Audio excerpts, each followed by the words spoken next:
Hey guys, welcome to the vlog. Once again, advice for today's is mag-commit kayo pareho ng partner mo sa ating Diyos Ama. Once may isa kang nasa isang relasyon o may asawa o may jowa, dapat kayo pareho ay nagko-commit sa ating Diyos Ama.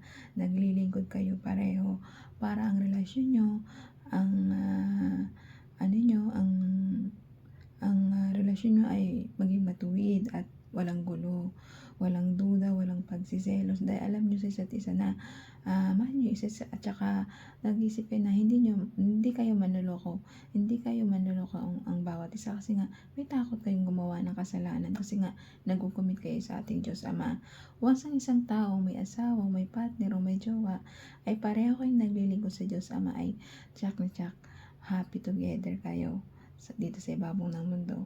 Kahit anuman pagsubok na dumaan sa inyong dalawa ay kinakaya nyo kasi magkahawak kamay kayo at lalong-lalo na meron kayong Diyos Ama sa inyong relasyon. Kapag ang isang tao kasi, ang isang relasyon bilang magpartner, may jowa, asawa, ni-bless yan ni Lord kasi lalong pinapatatag niya yung pagsasama ninyong dalawa, lalo na nagiging mabuti kayo sa inyong kapwa-tao nyo, nagiging tagapaglingkod kayo niya, ibig sabihin nagiging mabuti kayo sa kapwa-tao nyo, tumutulong, lumirespeto, nagbibigay galang kayo sa mga nakakatanda sa inyo, sa magulang nyo, lalong-lalo na hindi nyo pinapabayaan ang magulang nyo, tumutulong kayo, minamahal yung magulang nyo. Number 1 po yan, at lalong-lalo na wala kayong ibang sinasambang Diyos kung hindi siya lamang ang nag-iisang makapangyarihan dito sa ibabaw ng mundo na may lalang ng langit at lupa. Walang iba kundi ang ating Diyos Ama, Diyos Anak at Diyos Espiritu Santo. Sila lang po ang dapat nating sambahin. Wala dapat tayong ibang sambahin kundi sila lang po.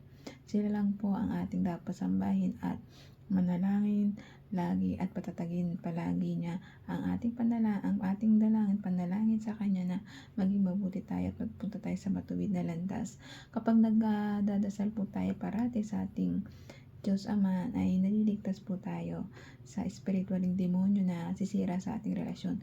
Kapag parati po kasi tayong nagdadasal at lagi tayong may Diyos, may takot sa Diyos, nagdarasal at maka-Diyos tayo at lalong-lalo na nagkukumit tayo sa ating Diyos Ama, nalalayo tayo sa mga tukso ng demonyo na yan na wawasak sa inyong relasyon.